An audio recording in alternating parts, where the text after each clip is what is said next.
Happy holidays, Alexis. Oh, it is the holidays, isn't it? It is, and this is the season finale of season 2. Oh, that's so wonderful. This was such a good season. I loved all of our guest stars. I just loved everything about this season. It's only getting better from here. Yes. Honestly, I don't know what else to say.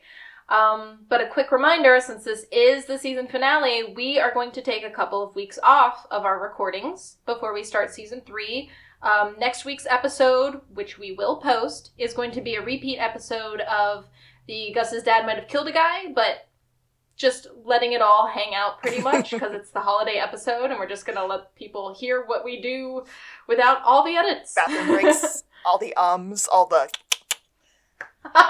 Every time Kaylee cracks her nails, or her knuckles, every time my phone beeps, it's going to be... Okay, editing a certain episode, and I literally started to crack my knuckles when Kaylee on the recording started cracking her knuckles, and I was like, I'm out of control. That's wonderful. Oh my gosh. I'm sorry about that. I know it bothers people. I hope it doesn't bother you that much. I can't help it. No, I figured out how to find them and edit them out really quickly, so life is good. But I do have a correction from last episode. So I almost finished editing season 2, episode 15. And we talk about an oxygen bar in that episode.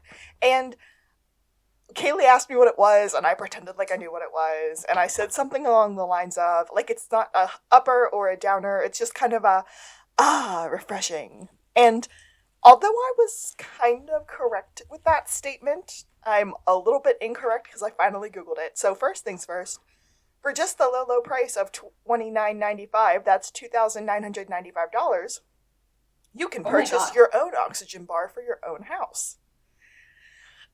I know. I was right about the smoking it like a hookah thing, although you're not really smoking it, which is a whole different conversation. But they are flavored, if you will. So there's this like aromatherapy effect of getting 95% straight alcohol with the aromatherapy on top of it. And so... You mean oxygen or is it alcohol? Oh, it is. It is oxygen. I'm sorry. Okay. Bobby. Okay. They're 95% alcohol. Woo. So there is like a refreshing effect of it, but also people have noted that they are in better moods when they're done, that they have less pain when they're done, that overall they just like feel better from that huge intake of direct oxygen. So I was a little bit right and a little bit wrong, but I wanted to clarify. Wow. Okay. I still feel like it sounds like a fire hazard and kind of a waste to vape oxygen. Yeah, probably a big old fire hazard. Oh, okay. Well, it's not for this hobbit, but go off, I guess. Yeah, I mean, if you're gonna smoke something, oxygen's like probably not the worst thing to do. Aren't you almost huffing it? I was about to say it's more of huffing than smoking, but yeah. Ooh, wow. Thanks for teaching us that, Alexis. Yeah, I just had to Google it after I talked about it. I was like, there's more to this than I was implying, and I need to understand it. Interesting. But yeah, that's my only big correction for this episode. Do you want to get started? It's showtime.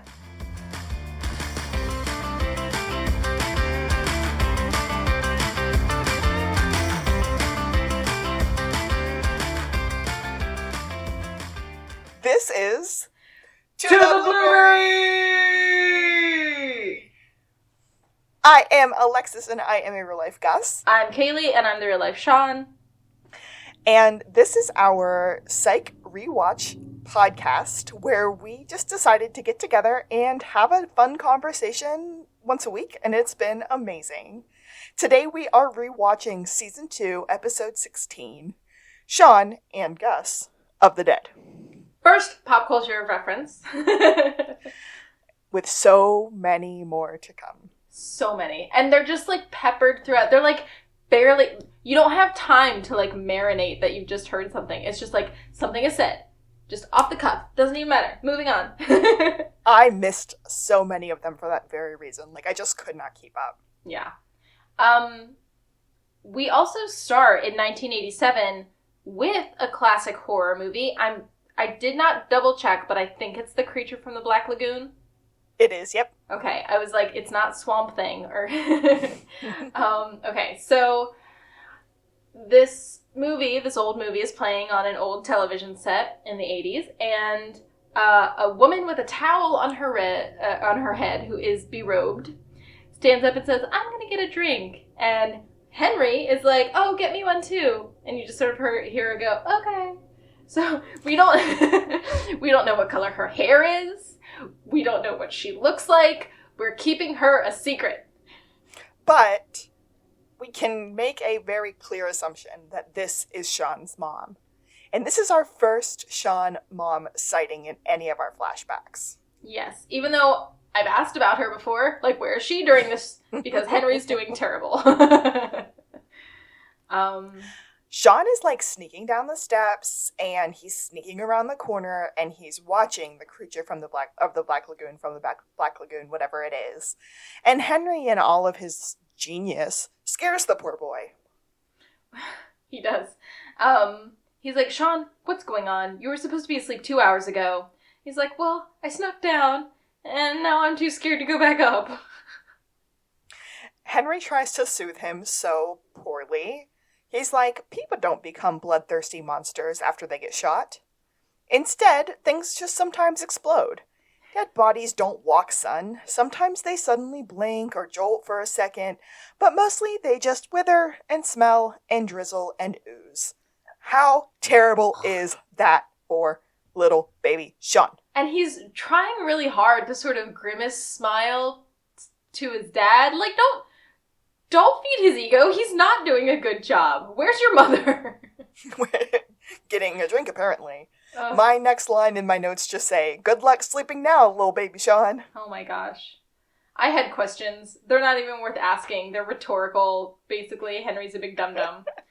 Yes. Next scene, we're at the museum, and I didn't write down the name. Did you write down the full name? It started with an S, and then I kind of thought you would write it down. But I keep calling it the museum. And it is 4 a.m. And before we move on, I need to take a moment.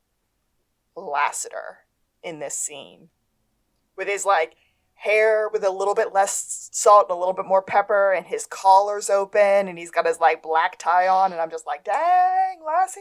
Oh, I love 4 a.m. Lassie. Oh yeah, it was on point. Ooh. I noted it a couple of times in this scene, how good he looks. But he's carrying this, like... I did. Oh my gosh, I don't know how you missed it. I was watching it with my husband, I guess. Oh, that's fair. I was not. I was sitting in my office here, taking notes, going, dang. Lassiter has all this, like, false bravado. He's talking about this big case that he's been working, and this is so beneath him and everything. Oh yeah, it's not even the museum downtown. And he's just, like, pretending like the paper hasn't been covering this big case. Until... Buzz brings him today's paper, because it's 4 a.m., it's ready to run. And he's like, "Oh, boss, you're not in the paper." And Lassiter is so upset. "That's impossible. I leaked that stuff about the will getting changed yesterday." Like, Lassiter had planned to be there. Oh, yeah. And before, so every issue has been mentioning this case, the Wiles case. Yes. And every issue has been mentioning lead detective Carlton Lassiter. And so he just keeps checking in because he's loving this. He's, like, lapping it up. But today's paper, it's not in there. And he's, like, really disappointed because he's been leaking stuff. And it's the Santa Barbara Mirror, apparently. Okay. He also reads the paper to check the classifieds because he's looking for a full-sized big boy. Well, he tells Juliet, I don't even really care.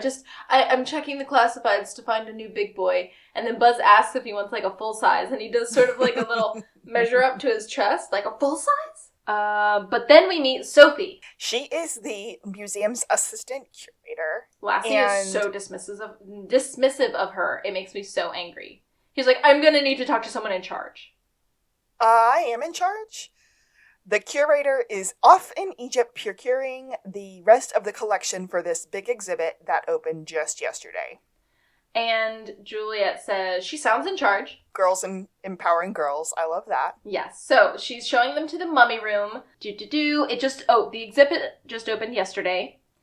And Lassiter is like, this isn't a big deal. It's probably just a prank. No, it is a big deal, Lassiter, because the mummy is missing. And he's 3,000 years old, sir.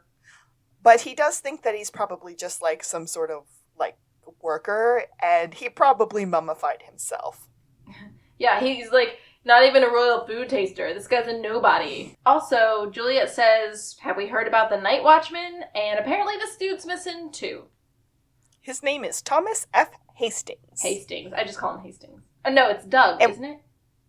Douglas F. Hastings? I don't know. I wrote Thomas for some reason. Anyway. Hastings. I call him Hastings. Everyone Hastings. else does. We do find out that Hastings is a previously incarcerated gentleman, but he has been with the museum for 7 years, and they have a pretty intense security system, although it is off for being updated about a year. The board of directors has been pushing off updating it for a little while now, but it's still pretty sophisticated. Sophie says, we have a very abulic board of directors, and Lassie says, I'm going to have to talk to all of them and get their statements when the sun rises. And then Lassiter says, we've got other high-profile cases to work on, ones without archaic security systems. And then he just starts, like, barking orders, like, Juliet, I'm going to need an APB on the guard's car. Look up what abulic means, and then meet me at the station. I looked up what it means. Thank you. Yes, it means the lack of ability to act or make decisions. Also, it means super neurotic. This is like a neuroses. It's basically like executive dysfunction. Yeah. A couple more things that we find out pretty quickly is that the alarm from the missing mummy was actually triggered from the inside of the display, and that there was no images in the entire somewhat old security system of the culprit or the mummy exiting the building. And curator Sophie thinks it might be something supernatural. Yeah, she said it disappeared in 15 seconds or less and nothing got caught on tape. So it's not some petty crime. This might sound a little like woo-woo, or she calls it a little Shirley MacLaine. But I think something supernatural is going on here, and we need someone with those skills to get this done. I want him. She points at the most beautiful plaque that I've ever seen, and it's just Shawn, like, squatting next to Zippy from 600 Million Years Under the Sea, or whatever that episode is called. Yeah, the dinosaur one. The holes one. Yes. The holes one, right. And he's chilling with Zippy, and then it said, the actual plaque said, Zippy, discovered by psychic paleo sleuth Shawn Spencer. Photo by something else we'll get to in a minute. And Lassiter looked at it, kind of shook his head and said, no, you don't. Juliet pulls out her cell phone. You think he's up? Cut to Shawn picking up his phone as he's taking pictures of this shady soup man. It's a man and a woman. They seem to be outside some sort of like sleazy motel. And when he answered, I'm not exactly sure how we get there, but Shawn said to Juliet, do you want to watch a movie with me over the phone? Please tell me it's Father of the Bride 2. How about Captain Ron? Pure luck? You don't have anything with Martin Short? And all I want to hear is Juliet's side of that conversation. I know, because then he accuses her of drunk dialing him, since it's 4:25 a.m. He finds out that they want him at the museum. They love me down there. Are you kidding? Did you see my plaque? And now we're back at the museum, back at the plaque, and Shawn says, uh-oh. Gus is going to have an aneurysm. And not the good kind. And not the good kind. So the photo name under the photo says, by Bruton Gaster. Bruton Gaster. Bruton Gaster. Which I love, because eventually Shawn calls him Gasty. Yeah, and like the first scene that he has with Gus, but he doesn't show up for a while. So Lassie says, can we please focus? Or something like it. And as they're walking away, Shawn goes, is that a real beaver? And just points to something off camera. So Sophie's like, oh my gosh, hi, and we love you here. And he's like, I know. And I love you. Yeah, we get a lot he of, says, I know, I'm this, I know, I'm this, I know, and then, we love you here. I love you, metaphorically speaking. Because he then looks at Juliet and goes, what? You had your shot. And then he proceeds to psych out, and oh boy, this one's a doozy. The psych out includes, like, lunges and push-ups, and he's very obviously showing off for the ladies. He makes her giggle at one point, Sophie, anyway. Yes, I think it's supposed to be for both of them, but maybe it's supposed to be for Sophie. I'm not sure. As he's walking around, he's, like, pointing at these different artifacts, and he goes, have it, want it, mine's bigger. I have a problem. The layout of this display is horrible. They're horrible. Really? We need 2 of these? Queen Nefertiti? Nefertiti. I've heard it both ways. We actually get a heard it both ways! I was so excited. I just, like, almost smacked Levi in the head. I just flailed. I was watching, when I did my first watch through and I noticed it, I was laying in my bed and I just started, like, slapping my pillow. I was like, yes, yes, yes! Oh my. I was very excited. But there were some clues that he noticed while he was trying to show off to the curator. There is a handprint on the display, but it looks like it's on the inside of the glass. Dun, dun, dun. There are feet prints walking away from the sarcophagus, not walking to it.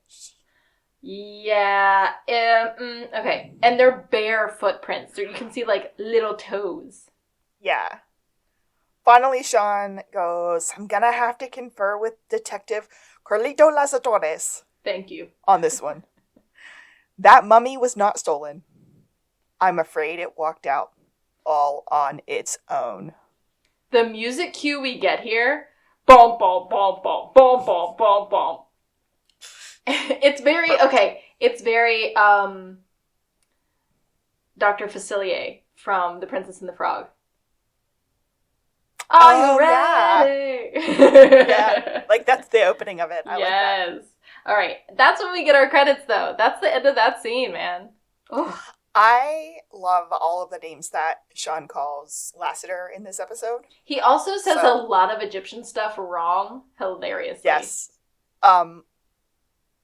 Nefertiti is not my favorite, but Rub My Bottom is. And yes, okay. What's the thing's name? It's Ramentatum. Ramentatum. I kept saying Tutankhamun, and I'm like, no, that's King Tut. It's not him. Okay. When we end our credits at the SBPD, Lassiter is there with Juliet and Shawn, and Lassiter's like, come on, you're just trying to impress the pretty little assistant curator. Was she pretty? I didn't notice. Oh, please. Brown eyes, languid smile, long, slender neck of a Balanchine dancer. I had to look that up. And George Balanchine is the father of modern ballet. He's the father of U.S. ballet. He's an ethnic Georgian American choreographer. Fascinating. Yeah, he basically, like, changed the landscape.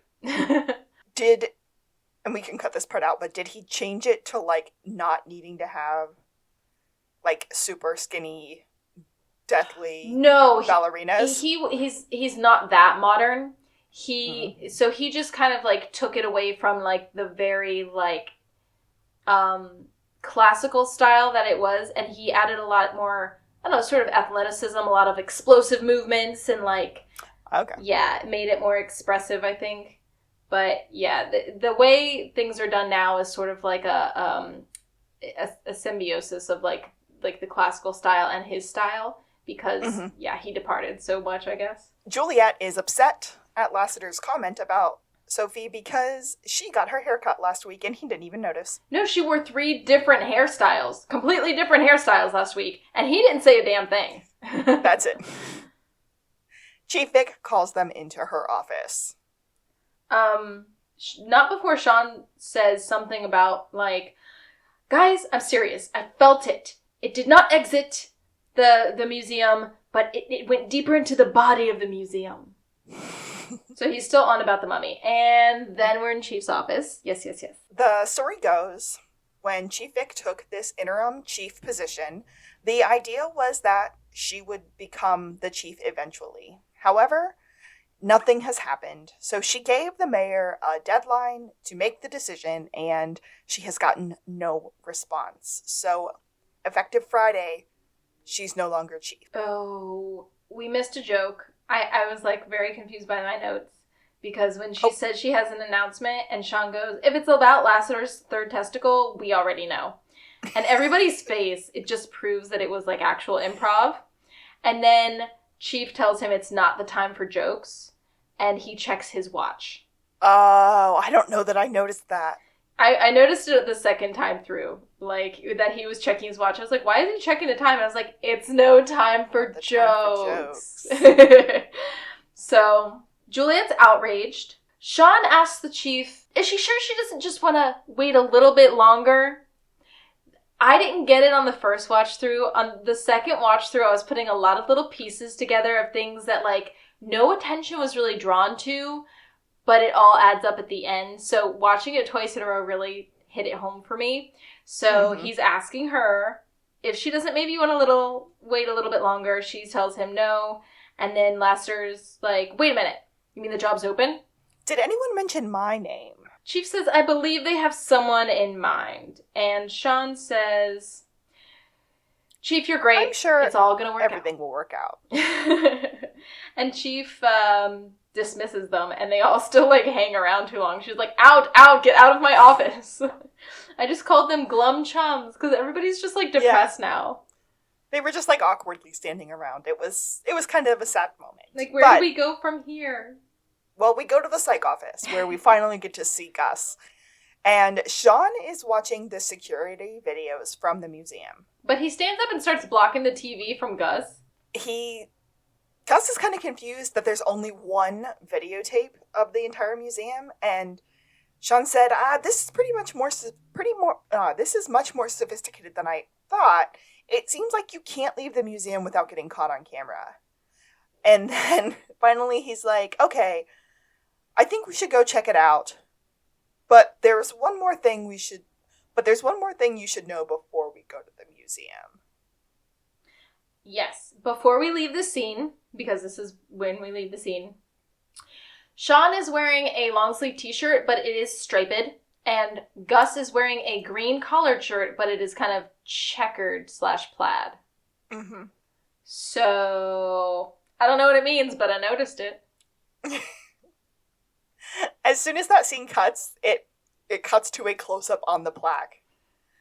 And Gus is mad about it. And Shawn was like, well, I gave them the information while I was driving through the tunnel. That might have been the problem. And then Gus is like, and what is it that you aren't telling me? And Shawn's keeping his mouth shut for the time being. And then we run into Sophie. You must be Mr. Gaster. It's Burton Guster. I was just giving Gasty here all the specifics on the case. Ooh. And because he came so early, and Gus didn't believe that he was there at 5 a.m., and Shawn goes, no, I was working on a case. And he goes, what case? We're not still taking cases about cheating boyfriends, are we? That's beneath us, Shawn. Last time we only cleared $50. Come on, I'm trying to look cool. So we go back to the mummy room, and, oh, wait, what? Gus isn't walking with us. As Shawn and Sophie are walking, Shawn said, the mummy walked across the floor, not unlike an Egyptian. Gus could show you. And when he turns around, Gus refuses to walk into the room. I thought this was over in the 6th grade. But no, he's afraid of being cursed. He's convinced he will be cursed. He goes, look at all those guys who were there when they opened King Tut's tomb. All right? All of them are dead now. But that was 80 years ago, Gus. But the curator thinks that Gus might be right. Like, he might have some logic in his statement. Yeah, he's not that far off as far as, like, supposed curses of, you know, the mummy's resting places.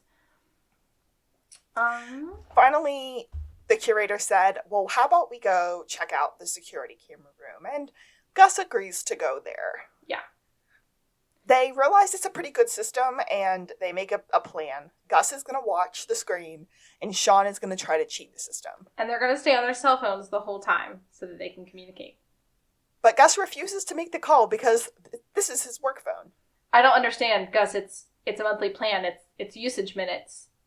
No matter if you make Just the call call or not. So this is where I wrote that this whole thing is a Verizon commercial pop culture reference. In the early aughts, we had that Verizon commercial where the guy in the glasses walked around going, "Can you hear me now?"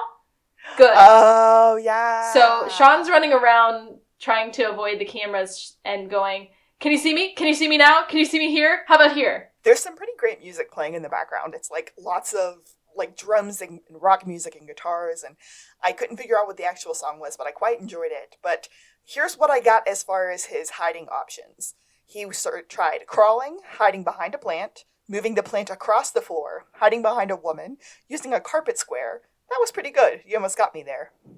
And then finally using a wolf pelt.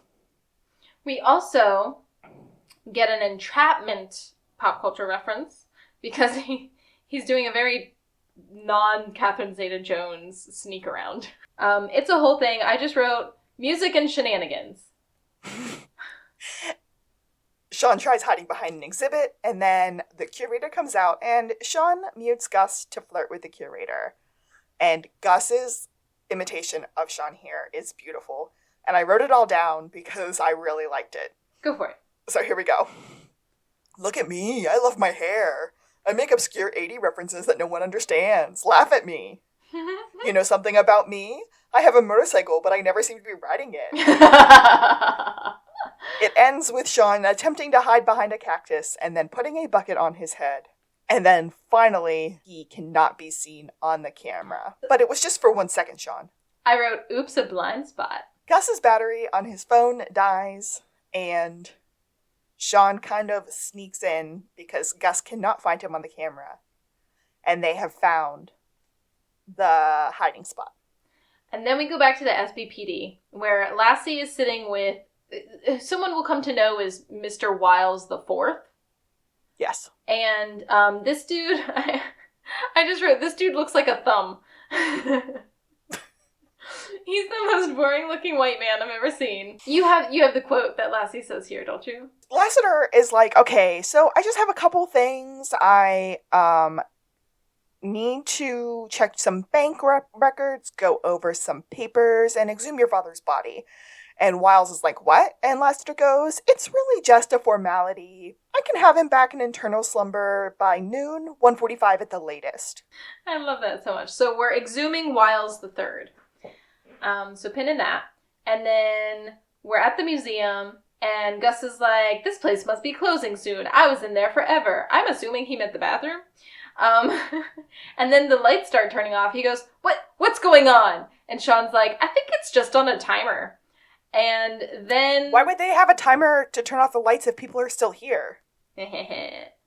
Well, that's because the museum closed 20 minutes ago. And they are staying. We get some little tidbits about how Sophie loves to go to Red Robin, the restaurant. And all I hear every time someone says Red Robin is, "Red Robin, yum." Yum. So he's like, "Look, they're short a night guard. I kind of volunteered us. She was really happy about it. Plus, there's an exhibit I want to check into because it looks like it's already been broken into. And I have this theory that whoever did it might come back." If the intruder comes back and there's no night guard, they might get what they're looking for. But wouldn't it be cool if they got it? Or if they caught the guy because they were there?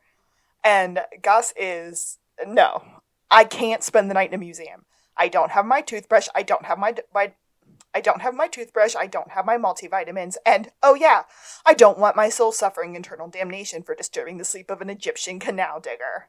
Wow, that was a great one, Lex.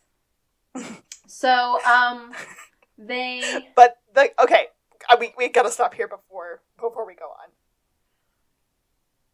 It is a huge fire hazard to have a building locked from the inside. Yeah, that's what I was like, they must have an emergency exit that opens when you hit it, because they go around to all these doors and they're not opening from the inside. I'm like, no, That would never happen. That is absolutely impossible. Yeah, it was weird. I was like, you're doing it wrong. You must be. There's a way to open that. Anyway. When they are actually trying to open the door with the sensor, there's some, like, A+ physical comedy going on. Shawn's like, oh, there must be some sort of sensor. Like, just take a step back. And so Gus takes a step back, and then he pushes open the door again, and he kind of bumps into the door again, and just like, And outside this glass door, they see what looks like a camera on a hill. Or Shawn says it looks like a camera on a hill, and Gus said, who would leave their camera out on a hill to get ruined by the mist? Juliet calls Shawn. We find out that Hastings is still missing. He did have an assault record with, like, 7 different assaults, and his car was finally located, but it was at the shop. The shop gave him a loaner. The loaner was a gray GMC pickup. And as they're looking outside, right next to the Blueberry, there sits a gray GMC pickup. Shawn drops his phone, and the phone breaks. Oh, those Motorola Razors and how easily they broke. They have no phones, because if you remember, Gus ran out of battery, and now Shawn has dropped his, and now he's like, all right, come with me, I want to show you the thing. So they go to this Confederate exhibit, and this is where the blind spot they found is. This little nook is outside the range of all of the cameras, and Gus doesn't like that he said nook. A corner? Well, you sign off on cranny. Gus does not sign off on cranny, but we call it cranny multiple times. The first thing they notice is that the Confederate flag behind the display is hanging upside down. First of all, how do you know that a Confederate flag is hanging upside down, Shawn? But more than that, there is dust on the bottom side, so he believes somebody knocked it over and hung it up upside down on accident. Again, I'm going to drop a plot hole here. How many frames do you know of that have hooks on both the top and the bottom for hanging? If it has one that is, like, in the middle, one of those wires, but you'd think in a museum it would be more secure. And yeah. I'm going to say that it has a little mini plaque in the frame or a label or something that we don't get to see because we're never shown that whole thing. That's true. That I think proves that it's upside down and backwards or whatever it is. That's that must be because the stars and bars are symmetrical, are they not? Right. Yeah. The other thing that Shawn clocks is that there is a security camera kind of above the nook that has a dust offset where it had recently been angled. So it used to catch anything that was in that cranny, but it no longer does by design. Then we get a look at these crappy old guns and armory, and he's like, these aren't even that great of guns because he notices a little chip in the ivory handle of one of them, and Gus is like, yeah, they're not that great. The Lexinglass case is worth more than them. In case the guns decide to fire themselves. Because Lexinglass is worth a lot because it's bulletproof. That's common knowledge, Shawn. People know that. Who? What kind of people? Charlton Heston? Yes, and your mama. They're at some sort of 1950s exhibit, and Gus hears something and freaks out, and Shawn's like, Gus, don't be a traveling Wilbury.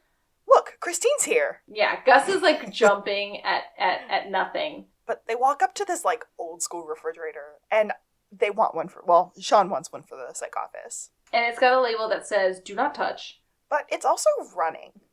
Why would the motor be running on an exhibit? Okay. Wait a second. Because the motor kicks on, Shawn turns around to confer with Gus, and Gus is gone. This is not the first or the last time this has happened, and it's going to happen more in this episode. So Gus is gone, and he sort of walks back up as Shawn starts to fuss around with this fridge, and he points out that it says no touching, and Shawn just flicks that sign off. He goes, not anymore. So then he yanks it open, and oops, out falls the night watchman. The next scene is so beautiful, because we don't really know what time it is when they find Hastings, but the next scene is the next morning. The day guard comes, opens the door. As soon as the door is open, Gus books it out of there. We hear the car turn on. We hear the tires squealing. He knocked over the old security guard who works day shift. He's gone. He almost knocked that man down the stairs. Gus should be ashamed. He's got a plan. At the psych office, Gus starts looking for talismans to help with the spiritual injustice from last night at the museum. Yeah. Shawn walks in and goes, you are here. What are you even doing? And he's on a website called Wolfsbane Universe. And at one point, Shawn zeroes in on the page. He's like, they sell Wolfsbane online? He's like, yeah, in bulk. So the page says, Wolfsbane uses for honoring Hecate, baneful work. It's a Saturn herb and anti-shapeshifting. Baneful work. What? Someone doesn't know how to witch if they're calling it baneful. I was really hoping you were going to explain that to me. I was so lost, but I'm happy it was supposed to be lost. But my favorite line is Gus was like double fisting the computers. He was looking up some talismans on his talismans on his computer, some talismans on Shawn's computer, and he goes, if only I had a cat. You got McNabb's number? Because... the little boy cat. Yeah, well, was it Little Boy Cat? It was from the 1144 episode. Yeah, and he took the guy's cat home. Shawn is trying to talk him into believing that it's not something mystical. He's like, it's a dead guy, which means that it was likely a real flesh and blood killer. I'm sorry that I tricked you into this, but I need you. I need you to help me. We need to call Lassie. No more spooky stuff, I promise. Cut to the cemetery, where they are raising a man's coffin out of his grave. I didn't know that they'd be exhuming a body, I promise. Wiles 4 is mad. So they're exhuming Wiles 3, which is the dead guy, and the young Wiles is mad about it. And Shawn, I don't even understand the purpose of it, but goes, white socks and black shoes. What's the rule on that? Only if you're wearing jeans, right? And Gus isn't having it. He's just so mad that Shawn did this to him. Enter Juliet. We get some details on the case.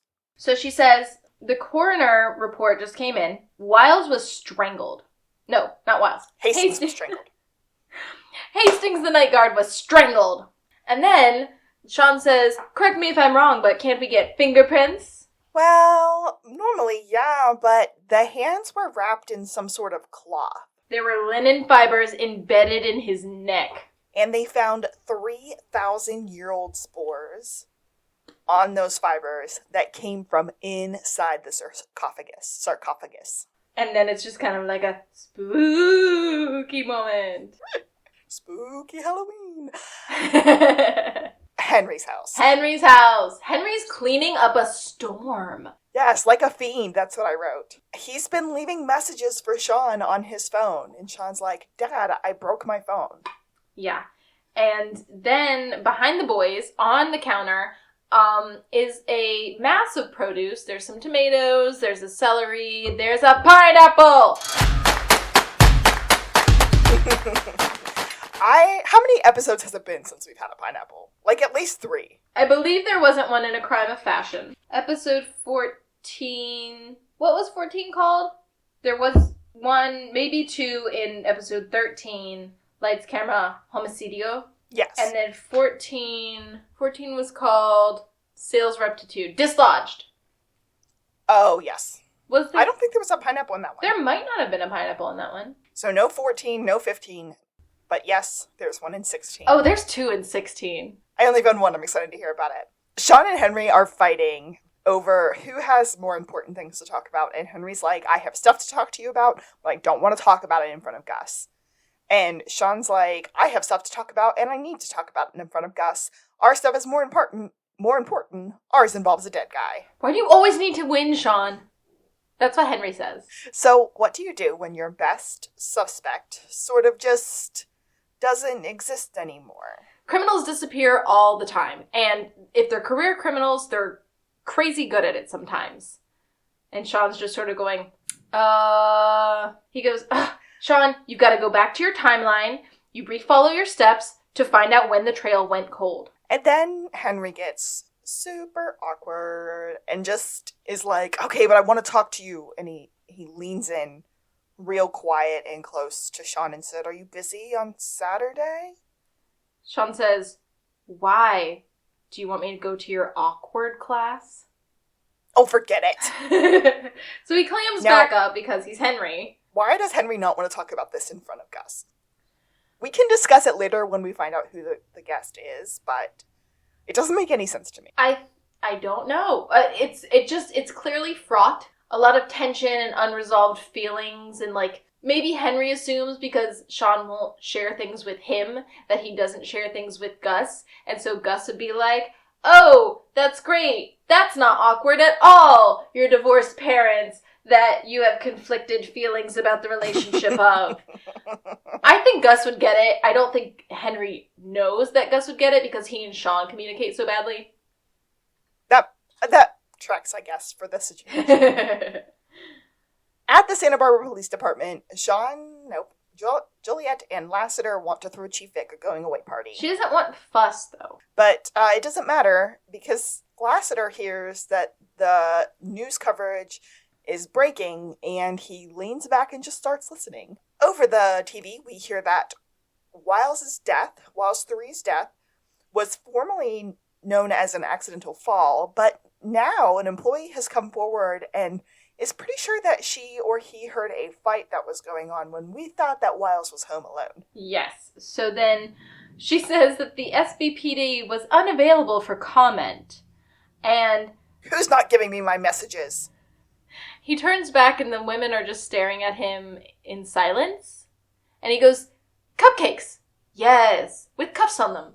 And sprinkles. With little cuffs on them. We're really gonna miss you."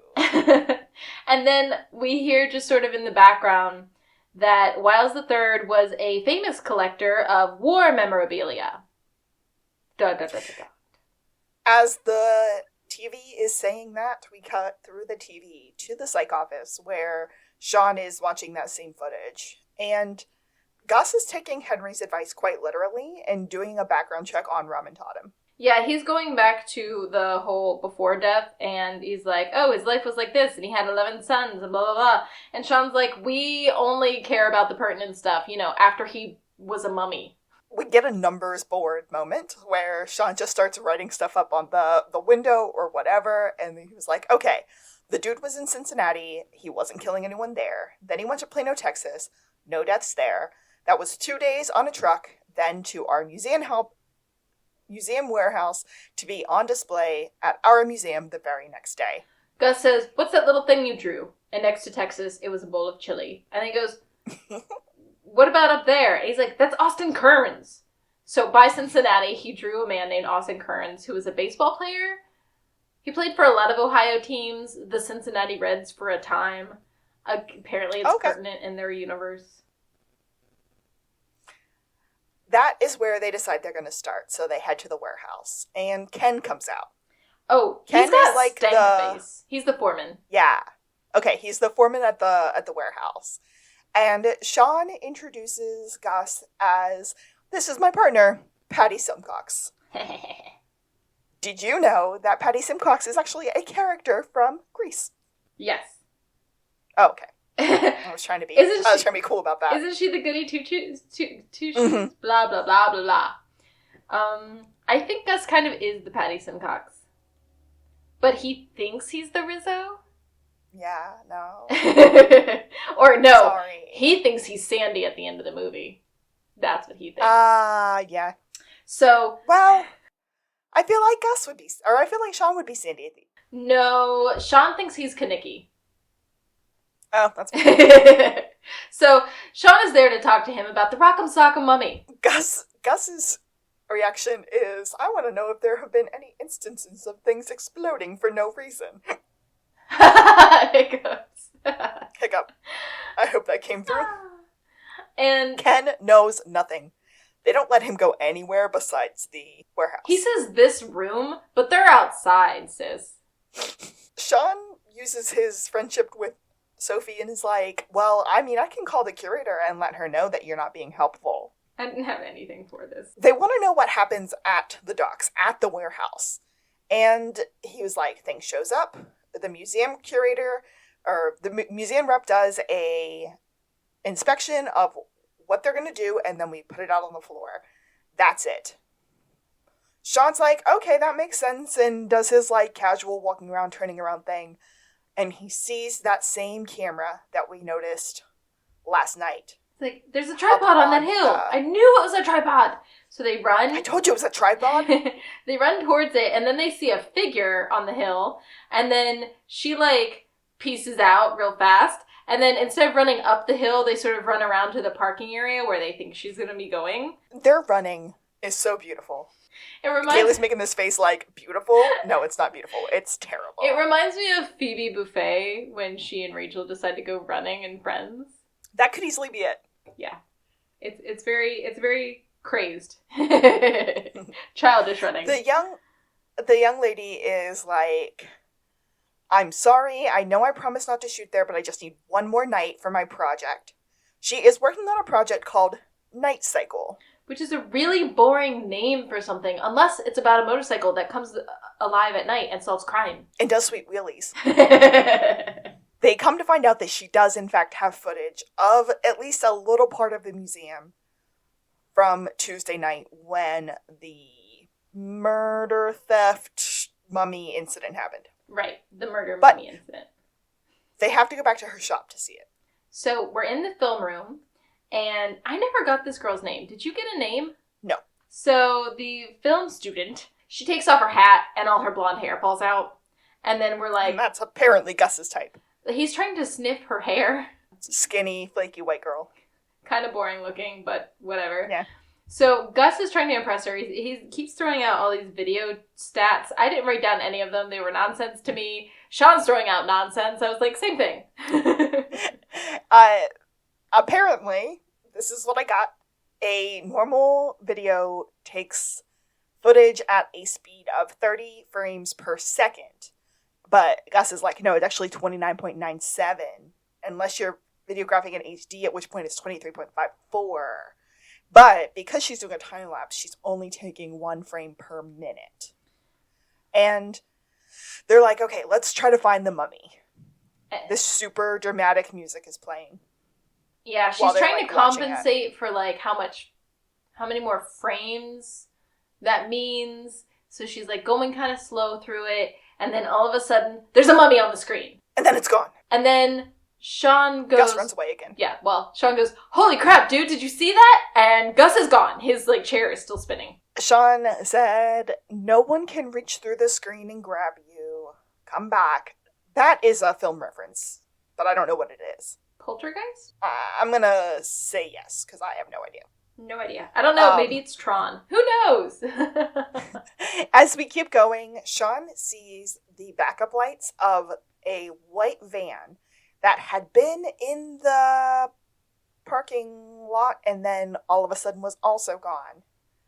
And Gus's line here is so perfect. Great. Now we have a mummy on our hands and that SOB knows how to drive a stick. Gus wants to call the police. Shawn says no. We don't have any phones. We need to do our thing. We need to find that van. But don't worry, because he knows where it's at. Unless it's moved in the last 2 hours, I know where it's parked. Back at the loading dock. The van is there. Good job, Shawn. I was going to say, we see the van. We get out of the Blueberry. The van drives away. Shawn sees the shady foreman, is sitting in his wheelchair at the top of the loading dock. And then they get back in the Blueberry, and we get an 11-point turn. I counted them. Were there 11? It was, in fact, an 11-point turn. Oh my god. So then after we finally do that... He's not even going to be in California by the time you turn around. Just keep turning the wheel. I don't want to hit anything, Shawn. This is a company car. So we finally give chase. And then he's going so fast, and Shawn's like, he's gonna try and make this sharp turn. He's never gonna make it. And then he makes it, but then immediately loses control and crashes into a tree. Shawn's like, we need to go check on that person. They just hit a tree. They might be hurt. They might be dead. They might need our help. And Gus said, or our organs. So. They still don't have any phones. So, okay. Again, I gotta ask. They don't have any phones, but they have a baseball bat and 2 flashlights within the Blueberry. Yes, they do. Do you carry 2 flashlights in your car, Kaylee? I don't carry 1 flashlight in my car. I carry 1. I don't carry 2. Do I carry a baseball bat in my car? I have other weapons, but they aren't as big or as long-reaching, unfortunately, as a baseball bat. I want an extendable baton! That's my dream. Anyway, They start walking towards the van. Yeah. This super creepy music is playing. We hear a rustling in the woods, and we look over and we sort of see a figure running away. Then we look and we see that the van's door is ajar. And so we put our flashlights up to the window. There's a mummy face! Gus is freaked out. He has some pretty good lines in this scene. Like, I think this might be the most terrifying moment of my life. And Shawn saying, I'm pretty sure there's no one there. And Gus is like, how sure are you? Good, because I don't think I can take one more. Yep, mommy. Shawn books it. Oh yeah, Shawn's gone. Gus was trembling before, and now he just sort of is like, I can't believe he just ran away from me. But Gus has done it twice already just this episode. I think Gus's fight, flight, freeze kicked in, and the freeze kicked in. That, I don't like that one. I'm afraid that I will freeze in a situation like that. Yeah. I'm certain I will. Because my name is Gus. No. We go to the Santa Barbara Police Department, and Shawn is trying to talk Lassiter into going with them. I'm telling you, Carlytown, another good Lassiter name. I'm telling you, Carlytown, you gotta come with us on this. So he says, Shawn, unless you're going to be psychic about Wiles' blunt force trauma that we just found on his coroner report, you're going to need to run along. But I have the best reveal ever. On top of blunt force trauma, they also found a chip of ivory in the Wiles 3's head. Yeah, Juliet tells us this, and then Lassiter says the only reason he took that stupid museum case is because Wiles IV is on the board of directors. And Shawn goes, oh God, I can solve both. I can solve both. He's like, Lassiter? Oh, Lassiter also said that Wiles IV wasn't answering his phone. And Shawn says, well, call that man on his cell phone because he's not at home. And Juliet goes, what? And Shawn goes, we got it. And then he and Gus do their up and down happy dance jump. Shawn says, meet us at the museum. And Gus said, why can't they just meet us at a well-lit Starbucks? One more time, buddy. For justice. That's it. So we're back at the museum, and it's time for a spectacle. Wiles 4 is like, what am I doing here? What is going on? And Lassiter said, I don't know, but whatever it is, I'm taking full credit for it. In the mummy room, we've got Lassiter, and Jules, and Chief, and Sophie, and Wiles IV, and Shawn and Gus. Wiles is still very frustrated and looks at Chief and said, I'll have your job. And Chief Vic just claps back. Well, it's too late for that. Someone else already does. So we get Shawn arising out of the snuffleupagus. And not my first time alone in a coffin. And Shawn says, the mummy arose and then strangled the guard. And Gus said, I said it first. I said it was a mummy. And then Shawn calls the mummy Rub My Bottom. But that being was not Mummy Rub My Bottom. It was you! He never made it out of the van. It was somebody wrapped in just enough tea-stained linen to make him think that was a mummy through the crack in the lid. Yeah, and he says that the warehouse foreman swapped out the real mummy for this bozo. And Wiles said, ugh, whatever you're talking about is ridiculous. And Shawn says, are you sure you don't mean genius? You're the one that got into the snuffleupagus wrapped in just enough tea-stained linen to look like a mummy through the cracked lid in order to get your pistol back. Especially the one with the chipped ivory in it. It was the murder weapon. And then Lassiter has this brainwave and he goes, that was the murder weapon! You bopped him on the head and then he fell down the stairs. And you ran and waited for somebody else to discover the body. But you weren't expecting the pistol to be willed to the museum. So you came in to try to get it back. And that's when Sophie, the curator is like, oh, that's why you were trying to keep the exhibit closed and wanted to delay the surveillance update. And Shawn says, you couldn't get into the case, but you got caught in the museum. And that's when he strangled the night guard. And then Lassiter calls him a busy little boy. Everyone kind of keeps rolling in, and Shawn does not get to finish his recap, and he's pretty upset about it. Yeah, and Chief... but they all stole it from him. Yeah. Chief says, I think you're going to be my final Santa Barbara arrest. Lights out. Shawn is left alone. Not before saying, because he's still trying to psych out, he just goes, I saw him run away in the forest! Chief Vic is having her exit party. And we find out that the new chief is actually an old friend of the mayor's. And Chief Vic kind of knew that he always wanted him for the job. We skipped our pineapple number 2. Oh, please. All right, so when we enter the scene, we have Jules and Chief, and there's tables full of gifts. Gift baskets. Right on top in the corner of the screen is a pineapple with a purple ribbon on it, like a big bow. So we know who that's from. And of course, that makes total sense. And then that's when Juliet says, "Can't you please stay?" Shawn is being kind of insensitive, and he holds up this glass fish, and he's like, "Oh, are you gonna need this?" And Gus is like, "Dude, calm your buns." And Shawn just looked at him and said, "She'll be fine." Yeah.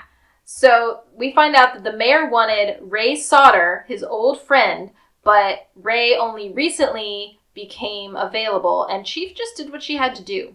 So then I just wrote, Shawn does his nonsense, and then somebody runs into the room and goes, "Phone! It's the mayor calling!" Chief Vic answers, and then at some point goes, "Sir, you don't have to beg." Oh, you are begging? Everyone's kind of making these faces at her while she's on the line. And then she hangs up, and she just goes, "I'm the new chief." Yay! Everybody celebrates! Gus said, "No more interim?" And Vic said, "Don't you dare call me that again." And Gus is like screaming, running, jumping. So then, is it Buzz who brings in the paper? Or no, it's Lassiter. Lassiter walks in with the Santa Barbara Mirror, and on the front page, because it bumped Lassiter's arrest to page 2, Sauter, the man who was gonna be hired for the chief job, having an affair or something like that? Cheating scandal, front page. It's a whole big scandal, yeah. And the picture says by Bruton Gaster. Aww. And no one else seems to notice, but Chief and Shawn make a ton of eye contact. And she's like, "You've been playing this from the other side for me this whole time." Because he has known what's going on, and he's been making the moves. Lassiter has a real moment of being happy and just looked at Karen, or looked at Chief Vic with a genuine smile and said, "Congratulations, Karen. You can tell that Lassie's happy about this." But even more than that, Chief Vic is ready for her party.